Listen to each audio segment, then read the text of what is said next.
time for another double shot.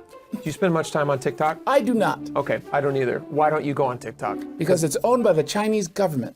Samesies. Are you afraid that they're going to steal your face? I'm afraid they're going to steal everything on my phone. Okay. That's a legitimate fear, actually. I saw a facial thing once, and we'll get into the other story in a second, but I saw a facial thing once where they're recording people's faces and the expressions you're making, everything, like making maps of your face, and then they're storing it in a computer for later. Who's they? China. I don't know what they're doing with it, but they have all these faces. Doesn't that scare you a little bit? Does that worry like a you? serial killer. Doesn't that sound weird? It's like I got a bunch of faces in my basement. No, but okay, so there's a TikTok trend. Okay. There's always a TikTok trend. This is another TikTok trend. Ugh. And what they're doing in this TikTok trend is it's called 51st Dates. Like the movie from 1990, or no, that was early 2000s. I want to say 2003. Three? Yeah, okay. Adam Sandler, Drew Barrymore. Drew Barrymore, yeah. Horrible movie. Horrible movie. Like all Adam Sandler films. Disagree. We'll do that on another double Disagree. We'll do that on another one. I love Adam Sandler. Almost anything he puts out, I'm a fan of his whole catalog. What can I say? Even 51st Dates is pretty good. So anyway, these women are going on 51st dates, and they're posting about it, and every single time they go on a date, they're like inviting you along with them so that you can, but it's like everything else on TikTok, it's so performative. The problem with it, though, is they're all ugly. Well, there's that. But also, the other problem is, what if they meet Mr. Right on date number 2, but they're still committed to 48 more dates? I mean, it seems like a bad deal. It feels like the reason they're single and having to go on so many dates is because they film a TikTok after every single date. And I imagine that someone, unless you're dating someone else who's into TikToking, which, God forbid, because that would be the most insufferable couple two ever. TikTokers? Oh my God.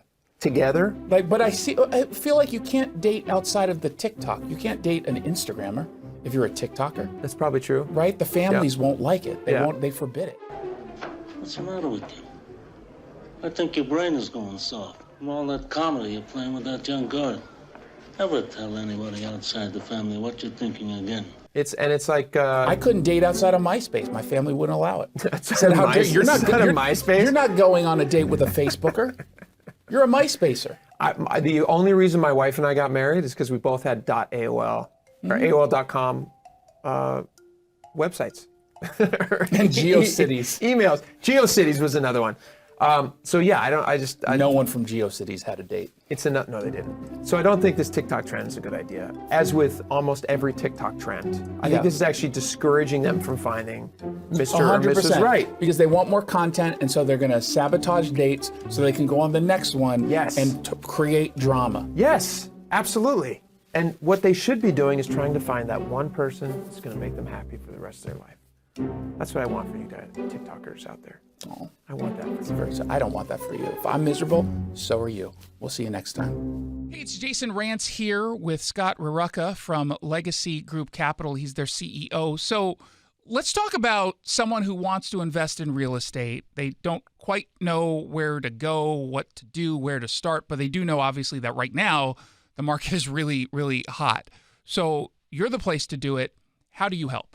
Yeah. So how we help is, we've been investing in the greater Seattle area for over 20 years, and we have a historical track record that we're super proud of. Double-digit returns over time with no investor losses. And if you can find somebody else out there that's done that, you should probably talk to them. And how we really do it is we're lending on real estate, and we're also acquiring real estate and building it and developing it. All those things come out of a fund that people invest into. So there's lending and there's acquisition. And then we share in profits with all of our investors on both those activities. Jason, most people can't do that on their own. They're not going to go develop properties. They're not going to go be a bank and lend money. But they can jump in with us and they can be that developer and they can be that lender, but it's underneath our umbrella with a 20-year track record that's unparalleled to anything that you'll find out there. We've been told that we're one of the best kept secrets in the Pacific Northwest. I don't want it to be a secret. I want everyone to know just about what it is you do. The Legacy Group Capital family of funds offer short-term 90-day investments at 7%. Longer-term investments, They've averaged double-digit returns. Just go to legacyg.com.